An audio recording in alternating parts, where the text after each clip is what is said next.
Elas mostram o estado daquelas igrejas, que também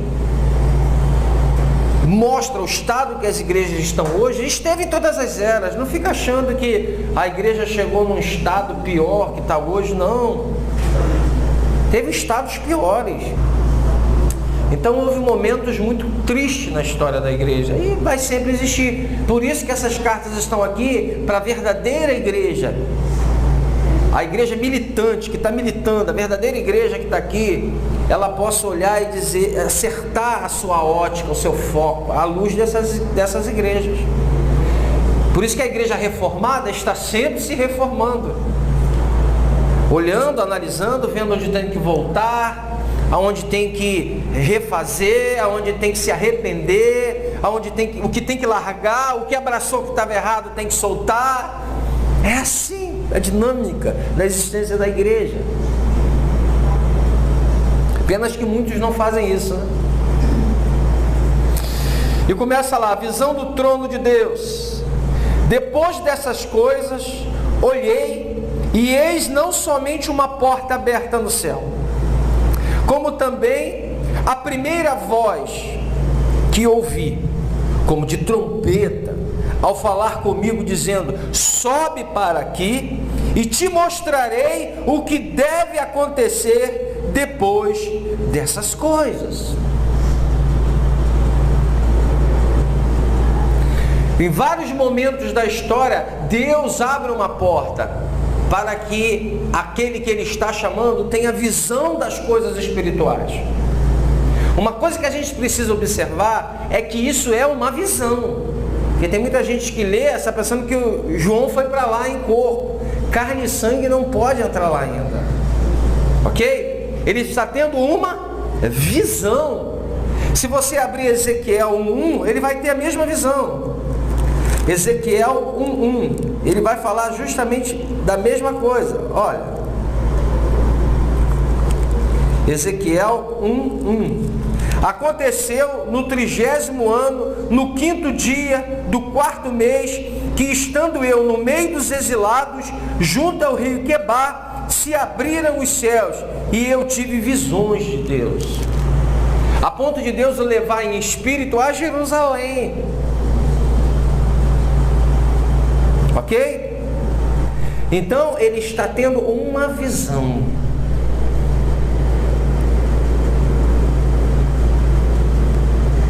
Aí ele vai dizer: imediatamente achei-me em espírito.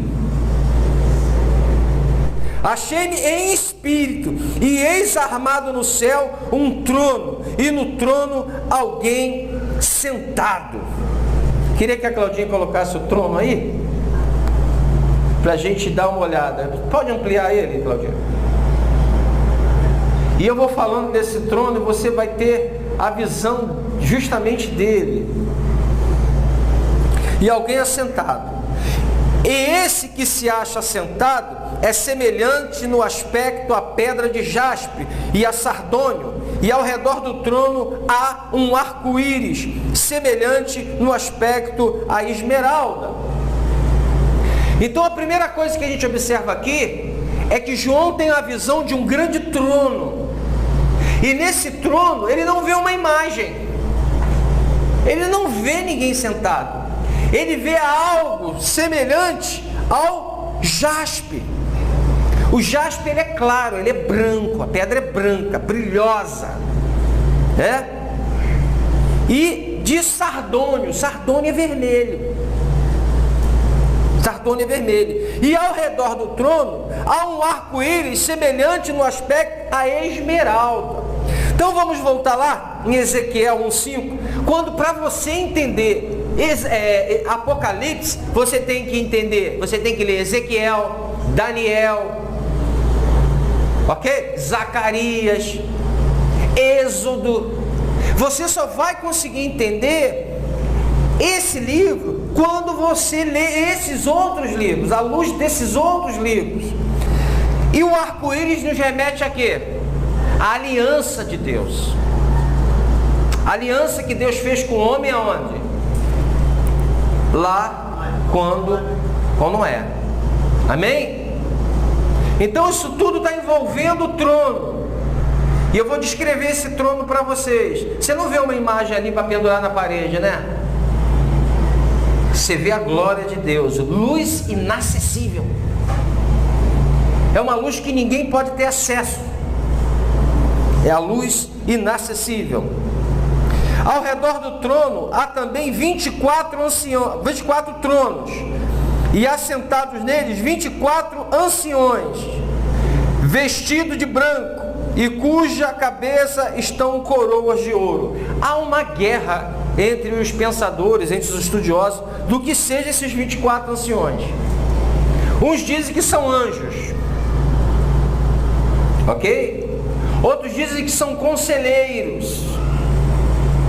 Mas a maioria dos estudiosos acreditam ser quem? 12 que representam as tribos de Israel, a igreja do Antigo Testamento, e 12 que representam o quê?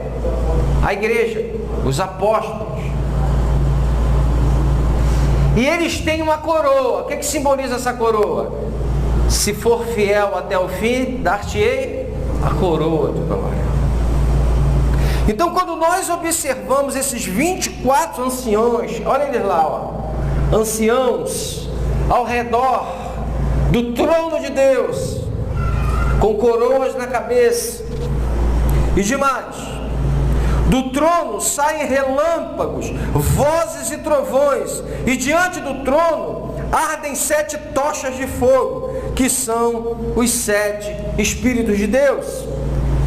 Esses 7 Espíritos a gente já deu uma olhada em Isaías 11:1, não foi? Ou não? Você lembra? Vamos lá olhar? Isaías 11:1. Na verdade, são características de Deus. Muita gente fala, como Deus pode ter 7 espíritos? Olha lá.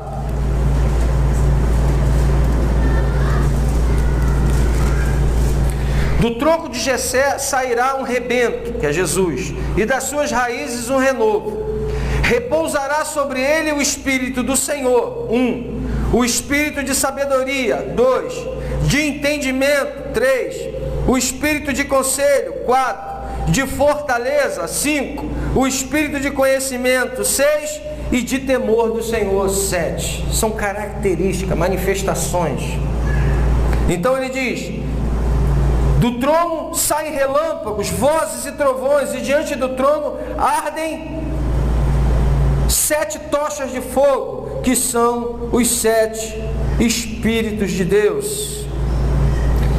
Também nos remete a Êxodo 19, quando Deus fala com o povo de Israel, e a voz que sai de lá é como trovão, né? Forte, relâmpagos, a ponto do povo dizer, não, nós não vamos falar com Deus. Vai lá e fala.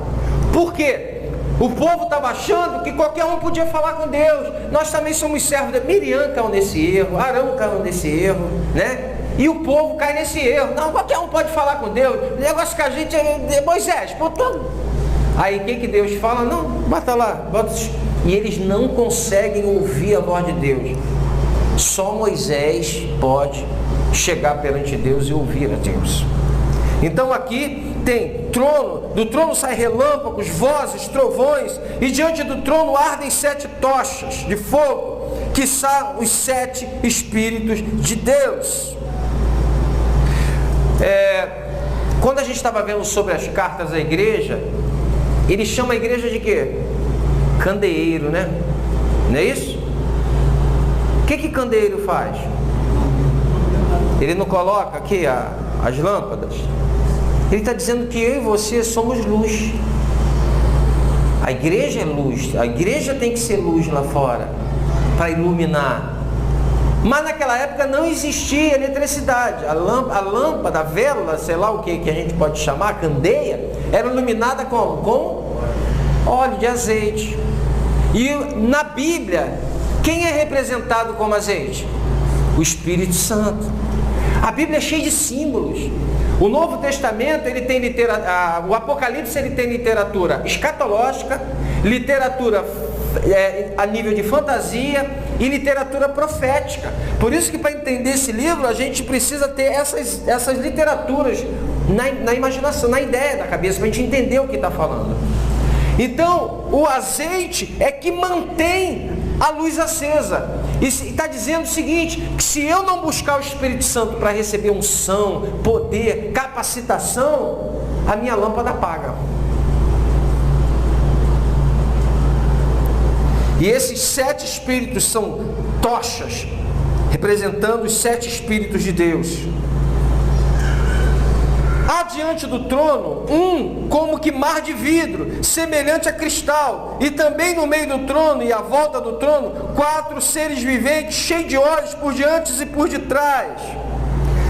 Olha que coisa terrível. Esse texto aqui é terrível. Por quê? O que é esse mar de vidro? Alguns vão remeter lá a criação do templo, né, que do tabernáculo e do templo também, que havia um mar de bronze, né, simbolizando, porque aquele templo era tudo simbolizando o que estava no espiritual sendo reproduzido aqui pra gente. São sombras de coisas que estão lá em cima. Vamos olhar isso melhor? 1 Reis, capítulo 7, 23. 1 Reis, capítulo 7, 23. 1 Reis, capítulo 7, 23. Diz assim. Olha que legal. Fez também o mar de fundição redondo, de 10 côvados, de uma borda até a outra borda, e de 5 de altura, e um fio de 30 côvados, era a medida de sua circunferência. Por baixo da sua borda, em redor, havia colossíntidas, 10 em cada côvado. Estavam em 2 fileiras, fundidas quando se fundiu o mar. Assentava-se o mar sobre 12 bois. 3 olhavam para o norte, 3 para o ocidente, 3 para o sul e 3 para o ocidente. O mar apoiava-se sobre eles, cujas partes posteriores convergiam para dentro. A grossura dele era de 4 dedos, e a sua borda como borda de copo, como flor de lírios, e comportava 2.000 batos. Alguns acham que essa é a reprodução desse mar que foi construído ali junto com o templo. O que separa as nações? Não são os continentes? Né? Aqui é a junção, onde tudo foi novamente perante Deus reconciliado. Aí Caio Fábio até diz que uma vez o surfista disse para ele assim: poxa, eu vi que o mar não existe mais quando tudo for restaurado, e eu amo surfar, não vou pegar mais onda no céu? Aí o cara falou: não, rapaz, fica tranquilo, tu vai pegar as melhores ondas lá. O símbolo disso é de unidade entre as nações, né? Que o mar não vai mais nos separar. Se não existissem os continentes, a separação, a gente pegava uma moto e ia daqui para a Ásia, direto. Mas tem o que? Os oceanos que separam as terras, né? As placas tectônicas lá por baixo e tudo mais. Ok? Então esse é o símbolo do mar. Esse é o símbolo do mar. Há diante do trono como um mar de vidro, semelhante ao cristal. E também no meio do trono e à volta do trono, 4 seres viventes, cheios de olhos, por diante e por detrás. São aqueles 4 seres viventes, olha lá. Boi, águia, cara de homem. A gente fica... Quem falou para você que anjinho era com cabelo enroladinho, né? Lourinho, fofinho, aquela bochechinha de pão de queijo, né? E uma asinha batendo assim, ó. Falaram que anjo era assim? Anjo na Bíblia não é assim, não. Anjos são mais feitos... Acho que muitos anjos da Bíblia são mais feitos que os demônios que nossos filhos veem aí nesses desenhos deles. É feio demais, né? Tem cada um que não é mole não, tem roda no pé, né? Mas os europeus criaram os anjinhos com asinha, pãozinho de queijo, cabelinho lourinho, batendo asinha. A Bíblia não fala de anjos assim, não, são poderosos. E a nossa estética atual diria que eles são muito feios. Amém? Vamos lá, quer ver? Deixa eu achar aqui, já me perdi. Ezequiel, versículo 7, né? Ezequiel 1, 5, 14. Estou usando bastante Ezequiel hoje, né? Ezequiel 1, 5, 14. Do meio dessa nuvem saía a semelhança de 4 seres viventes. Nós não vimos no Apocalipse 4 seres viventes? Eles não estão ali? Olha a visão que Ezequiel tem. Do meio dessa nuvem saía a semelhança de 4 seres viventes, cuja aparência era esta: tinham a semelhança de homem. Cada um tinha 4 rostos, como também 4 asas. As suas pernas eram direitas, a planta de cujos pés era como de um bezerro, e luzia com um brilho de bronze polido. Debaixo das asas tinham mãos de homem aos 4 lados, assim todos os 4 tinham rostos e asas. Estas se uniam uma à outra, não se viravam quando iam, cada qual dava para a sua frente. A forma de seu rosto era como de homem. À direita, os 4 tinham rosto de leão, à esquerda, rosto de boi, e também rosto de águia. Não é a mesma coisa que a gente viu lá em Apocalipse? Então você interpreta lá a luz disso. Todos os 4, assim eram seus rostos. Suas asas se abriam em cima, cada ser tinha 2 asas, unidas cada uma a do outro. Outras 2 cobriam o corpo deles, cada qual andava para a sua frente. Não cobre o corpo deles, olha lá. Cada qual andava para a sua frente, para onde o Espírito havia de ir. Iam, não se viravam quando iam. O aspecto dos seres viventes era como carvão e brasa, à semelhança de tochas. O fogo corria resplendor por entre os seres, e deles saíam relâmpagos. Os seres viventes zigue-zagueavam à semelhança de relâmpagos. Olha o anjinho, cabelinho lourinho, pão de queijo, né? Poderoso. Os anjos do Senhor, os querubins, os serafins, não são bonitos. Aliás, nem Jesus era bonito. Pintaram para você um Jesus louro de olho azul, não é isso? Só que no Oriente Médio não é a característica dessa. As pessoas são bem morenas por causa do sol, né? E a palavra do Senhor diz em Isaías que ele não tinha formosura. Esse Jesus que pintaram para você está errado também, à luz da palavra.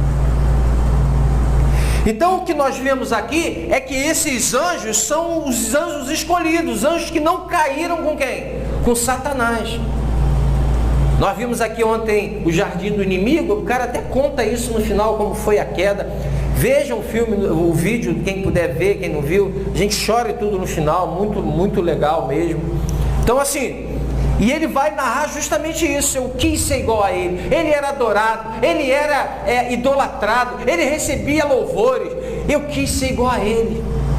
E ele então foi expulso do céu, junto com ele 1/3 do céu, que são milhões e milhões e milhões de anjos caídos, que hoje estão aonde? Agindo na terra, nos governos, na vida daqueles que não têm Jesus, porque o Espírito vai buzinando, as pessoas vão fazendo. Por isso que o mundo está do jeito que está. As pessoas vão seguindo as suas paixões e o que o inimigo buzina.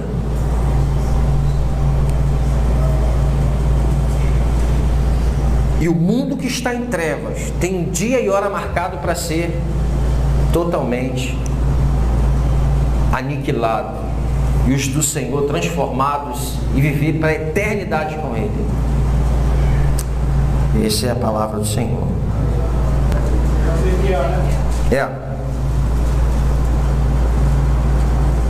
Vamos ler do 18, acho legal. Então saiu a glória do Senhor da entrada da casa e parou sobre os querubins. Os querubins levantaram suas asas e se levaram da terra à minha vista. Quando saíram acompanhados pelas rodas, pararam à entrada da porta oriental da casa do Senhor, e a glória do Deus de Israel estava no alto sobre eles. São estes os seres viventes que vi debaixo do Deus de Israel, junto ao rio Quebar, e fiquei sabendo que eram querubins. Cada um tinha 4 rostos e 4 asas, e a semelhança de mãos de homem debaixo das asas. A aparência dos seus rostos era como a de rosto que eu vira junto ao rio Quebar. Tinham os mesmos aspectos, eram os mesmos seres, cada qual andava para a sua frente. Mais uma mostragem de como eram esses anjos. Anjos poderosos, né? Anjos terríveis, que não tem nada a ver com os anjinhos da Europa. E ele tem essa visão, e ele vê os mesmos seres que ele viu no capítulo que eu mostrei a vocês anterior, Ezequiel 1, 5 a 14. Esses anjos poderosos são esses que estão aqui, ó, no trono do Senhor. O mesmo Espírito estão ali. Vamos continuar lá em Apocalipse 4. Estou mostrando para vocês como a gente pode interpretar Apocalipse somente conhecendo todo o conjunto da Bíblia. Amém? 7. O primeiro ser vivente é semelhante ao leão, o segundo semelhante ao novilho, o terceiro tem rosto como de homem, e o quarto ser vivente é semelhante à águia, quando está voando. E os 4 seres viventes, tendo cada um deles, respectivamente, 6 asas, estão cheios de olhos ao redor e por dentro. Não tem descanso, nem de dia, nem de noite, proclamando: Santo, Santo, Santo é o Senhor Deus, o Todo-Poderoso, aquele que era, que é e que há de vir. Olha que tremendo. Deus, então, esses querubins estão louvando a Deus. Santo, Santo, Santo. Eles vivem o tempo todo fazendo isso. São os mesmos, se a gente olhar de Isaías 6, capítulo 6, versículo 1 a 3, você vai ver os anjos lá louvando a Deus também. Santo, Santo, Santo. São os mesmos que João agora está vendo aqui.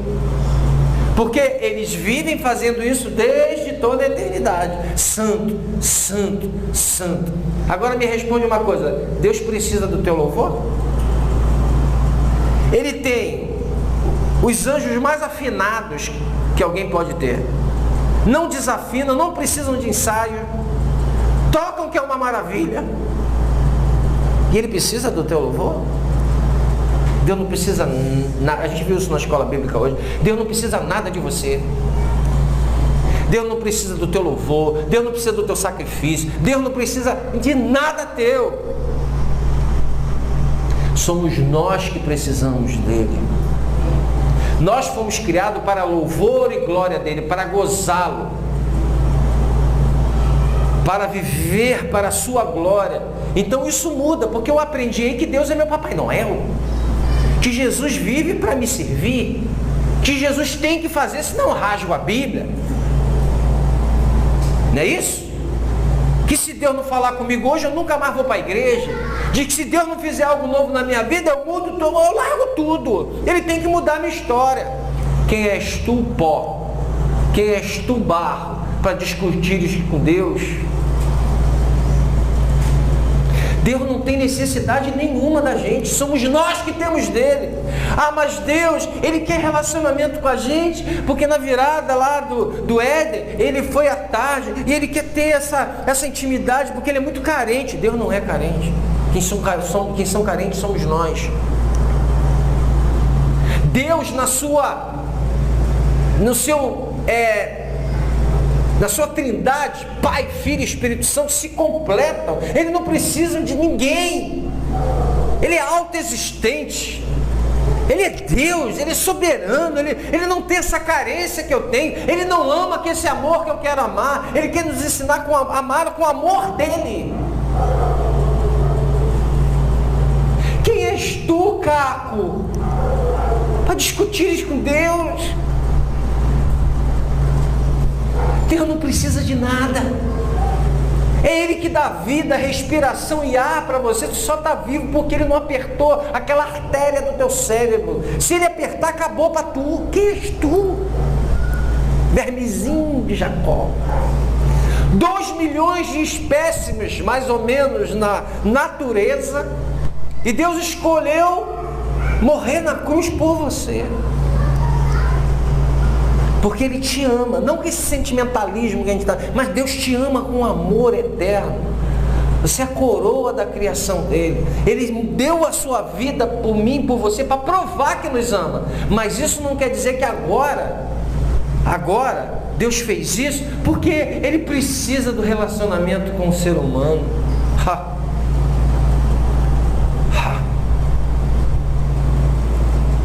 Quando eu e você partirmos daqui, Ele continua sendo Deus. Vai continuar chamando outras pessoas para servi-lo. Vai continuar chamando outras pessoas para honrá-lo. Estar aqui é um privilégio. Abençoar a casa de Deus, a obra dele, estar aqui domingo, levantar com o maior sacrifício, é um privilégio, não é sua obrigação. É um privilégio seu. Ele está te dando esse privilégio. Se você não fizer, Deus não vai ter um problema bipolar ou um trauma. Não vai ter. Ele continua sendo Deus poderosamente resolvido. É um privilégio nós sermos escolhidos, chamados, transformados, sabe? Santificados. É um privilégio desse Deus.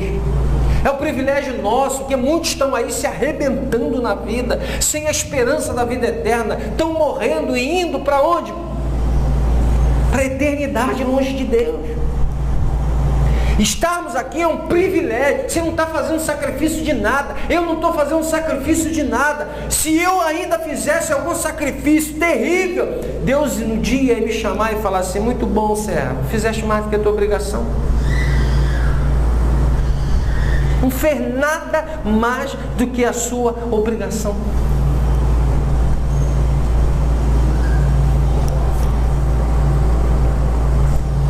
E a gente fica querendo dizer: ó, Deus, olha, eu não gosto muito desse Deus, porque esse Deus entra na minha vida, minha privacidade, eu acho que a gente tem que ter, né, ó, lá, aqui, pá. A gente traz o social para o espiritual, né? Como a gente quer que a sociedade viva, a gente quer que, não, Deus não pode entrar aqui, porque é aqui. Meu irmão, quem és tu? Eu gosto muito de Jeremias 18, quando ele diz assim: ele pega o vaso, ele quebra e faz um novo. Aí o vaso começa a se entortar, ele quebra e faz de novo. Ele vai quebrar quantas vezes for necessário até esse vaso ficar direitinho para um lado dele. Aí eu não gosto, eu não quero. Deus não vive de sentimentos. Deus não está... Deus, você não faz isso comigo. Por quê? Ele não está. Ele não está. Porque Ele tem um plano muito maior do que os seus sentimentos. Os planos deles são muito maiores do que o meu empreguinho que não saiu. Porque isso e aquilo. Deus vai suprir cada uma de nossas necessidades. Eu duvido qualquer desempregado aqui ficou sem comer se confia no Senhor. Minha esposa não está aqui hoje. O horário dela no trabalho mudou. Já estou orando para Deus tirar ela. Já estou orando para Deus tirar ela do trabalho.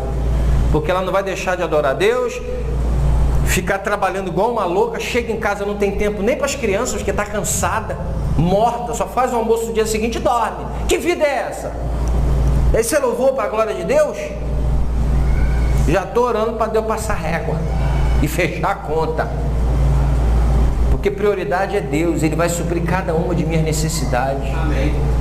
Pode abrir a porta que for, se me tirar da presença de Deus, se me tirar dos planos de Deus, eu não entro, porque isso é porta de Satanás. Amém. E eu falei para ela: a gente vai dar um passo, a gente vai orar, a gente vai clamar. Mas, se esse horário não mudar, meus filhos não vão ser prejudicados. Porque a Bruna foi muito prejudicada com isso. Meus filhos não vão ser prejudicados de novo. E eu não vou ser prejudicado. Porque no final quem vai ser mais prejudicado é você. Porque sabe que quando a gente casa, a gente é uma família, as nossas decisões não podem ser baseadas só no que a gente quer e sente. Afeta todo mundo. Por isso que antes de se casar tem que se pensar muito bem. Afeta todo mundo. vou comer menos, não vou viajar, não vou pular de parapente, não vou talvez pagar alguma, mas não importa. Não importa. Não importa. Hoje em dia a gente está brigando muito mais pelo supérfluo e deixando as coisas principais do Senhor. Muita gente não está na igreja porque está... Mas é para o supérfluo. É para viagem de final do ano, que hoje em dia parece que ninguém consegue ficar, senão morre. Está deixando as coisas de Deus, porque quer comprar carro novo, zero. Né? A gente vai embarcando nas coisas do mundo e não percebe isso. Se tem condições, beleza. Se não tem, tu vai sacrificar a tua vida com Deus, a tua família por isso. Tá maluco? Tomou o que hoje? Tá puro?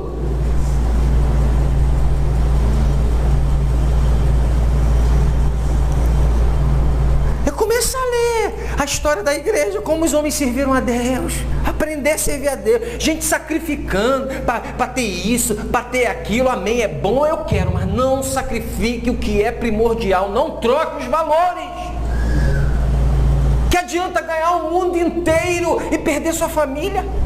Ganhar o mundo inteiro e perder sua alma? Não viaje, deixe de comer nos restaurantes, deixe de passear nos melhores lugares, mas esteja bem com Deus, esteja firme com esse negócio da teologia da prosperidade. Você tem que ter no teu caixão, você vai ter que ficar assim, ó, porque não tem lugar nem para abrir a mão para dar uma relaxada. Não tem. Não dá nem para relaxar, para dar uma esticada. Dá para dar uma esticada? Não dá para dar uma esticada. A mão fechada e cruzada no peito, igual o faraó. Então, amém, corra atrás, batalhe, conquiste, peça a Deus, mas pelo amor de Deus, não barganhe, sacrificando valores que são essenciais na tua vida. Mulheres largando seus filhos para ser criado com vó, para ficar na creche o dia inteiro, para trabalhar, minha realidade para trabalhar. Meu irmão, deixa eles crescerem um pouco, deixa eles estarem, ter condições, depois vai entregar na mão de babá que tu não sabe o que vai fazer, vivem batendo nas crianças, na avó que não sabe dizer não. Entendeu? Deus colocou seus filhos para você criar e não terceirizar a criação dele. Ah, mas eu preciso trabalhar porque senão não pago o meu aluguel. Amém. Você fez alguma besteira lá atrás que hoje está nessa furada, mas pede a Deus para te tirar dela. Assim que for possível, peça a Deus para te tirar dela. Porque isso não é o ideal. Acabar com a sua família para no final do mês receber um salário. Deus tem sustentado, Deus tem mantido, Deus tem te honrado. Aprenda a viver. A Bíblia diz, tem do que comer, do que vestir. Já te pregaram esse texto? Não, né? Porque não pregaram, não. Ninguém pregou isso para você, não, mas está na Bíblia, lá na Tiago, se eu não me engano.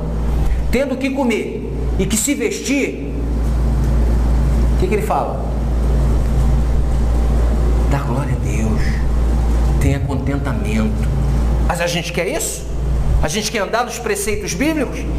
A gente quer andar nos preceitos da sociedade. Não estou dizendo aqui para ninguém fazer voto de miséria. Não é isso que eu estou falando. Acho que eu procuro ser muito explícito. Se não me entende, não é possível. Eu estou falando que você pode correr atrás do que é teu, das suas vitórias, mas não sacrificar coisas legítimas e que são mais valiosas do que ouro não compra.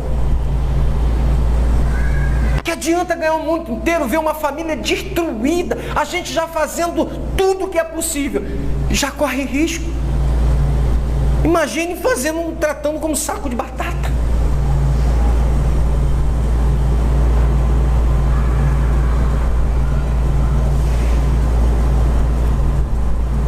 Eles cantavam santo, santo, santo é o Senhor Deus, o Todo-Poderoso, aquele que era, que é e que há de vir. Quando esses seres viventes derem glória, honra e ações de graça aos que se encontram sentados no trono, ao que vive pelos séculos dos séculos, os 24 anciões, ou anciãos, melhor dizendo, prostrando-se diante daquele que se encontra sentado no trono, adorarão o que vive pelos séculos dos séculos e depositarão as suas coroas diante do trono, proclamando: Tu és digno, Senhor, e Deus nosso, de receber a glória, a honra, o poder, porque todas as coisas tu criaste, sim, por causa da tua vontade, vieram a existir e foram criadas. Sabe por que eles entregam a coroa a Ele? Porque Ele criou todas as coisas. Tudo que existe hoje foi da vontade de Deus de existir. E o Criador tem direito sobre a sua criação e sobre as suas criaturas.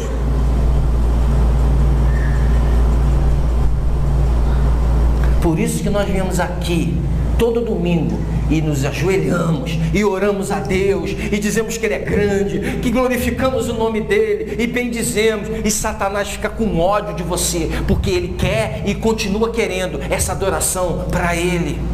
Tudo que Deus faz, Ele imita.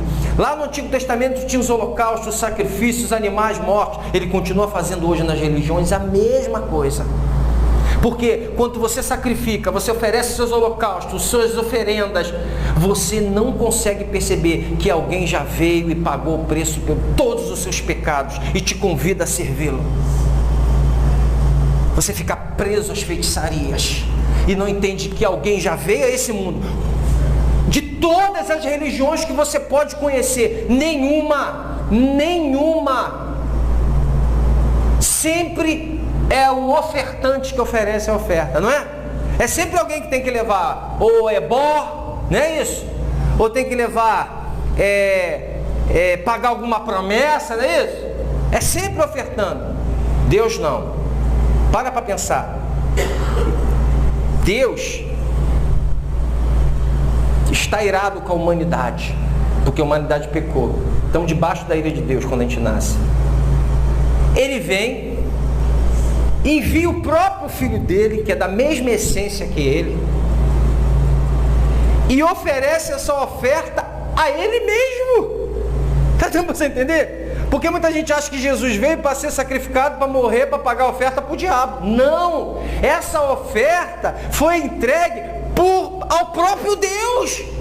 Ele providenciou a própria oferta para nos perdoar. Qualquer outro Deus pede a sua oferta. Ele não, Ele mesmo providenciou a sua oferta, que foi seu filho. É a doutrina da propiciação. Ele mesmo veio e morreu na cruz por nós. O próprio Deus encarnou e morreu na cruz por nós. Ele mesmo ofereceu a oferta a Ele. Dá para você entender a loucura dessa? Qualquer outra religião que você for, é você que vai providenciar a oferta. Deus não, foi o único que Ele mesmo providenciou a oferta. Então não tem nada de você nessa salvação. Não tem nada disso para te resgatar. Tudo é para a honra e glória dEle.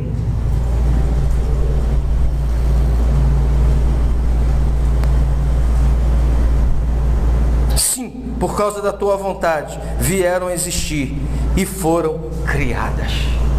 Amém? Esse é o grandioso Deus, João, que você tem que servir. Esse é o Deus, Janice, que você precisa conhecer. Infelizmente maquiaram Jesus aí, maquiaram um Deus que não é bíblico. Não é o Deus que se revelou para nós, é um Deus que maquiaram para arrancar o dinheiro do seu bolso. Mas esse aqui é o Deus da Bíblia, que pode todas as coisas, porque Ele quer, e não porque você está dando nada, porque você não pode dar nada a Ele. A única coisa que você podia dar a Ele, você não pôde, que era a oferta, mas Ele mesmo se fez oferta no nosso lugar. Nada. Deus não é movido por barganha, Deus não é movido por sentimento. Por isso que a palavra que a gente falou semana passada, resumindo a palavra de Deus, fazendo uma síntese da palavra de Deus, Deus não abençoa quem precisa, amém? Senão está todo mundo satisfeito lá fora. Tem um monte de gente precisando lá fora. Desce aqui esse viaduto, tu vai ver ceguinho, tu vai ver gente precisando, pedindo uma merenda para você, ok? Aqui para cá você vai encontrar alguém um cracudinho ali, ou um mendigo sentado aqui. Deus não abençoa quem precisa. Deus abençoa quem o busca. E você só o busca porque Ele move o seu coração para isso. Se lembra o que Agostinho falou semana passada? Dá-me o que tu pede. Dá-me o que tu pede. Ele fala assim, amai o próximo como a você dê. Aí você diz, eu não consigo. Aí você tem que ir a Ele e pedir, Senhor, me ajuda a amar o próximo porque eu não consigo. Ajuda-me a perdoar, eu não consigo perdoar. O que você faz? Você busca a Deus pedindo para Ele te perdoar. Dai-me o que tu pede. Até o que Ele te pede você só vai fazer se você buscá-lo, para Ele te capacitar a fazer. É loucura louca. Senhor, ajuda-me a andar em santidade. Você consegue andar em santidade? Você tem que buscar Ele para você andar em santidade. Dá-me o que tu pede. Você consegue ser fiel, Senhor? Não. Você tem que, Senhor, me ajuda a ser fiel. Deus pede para você ter sabedoria. E lá na Bíblia vai dizer, peça sabedoria a Deus. Mas Ele pediu para tu ter sabedoria. Mas Ele quer que você peça a Ele, para depender dEle. Dá-me o que tu pede. Dá-me o que tu pede. Guarda isso no teu coração. Deus não vai te abençoar porque você está precisando. Está precisando?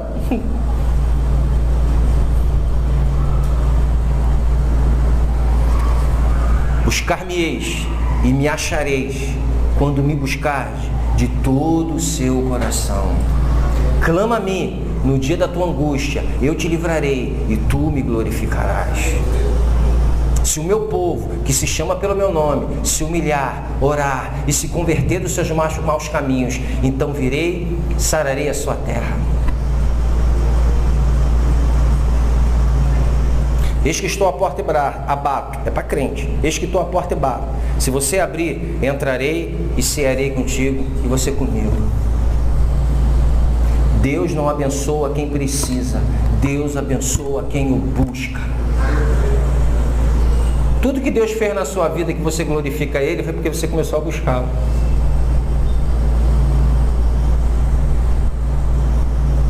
Amém?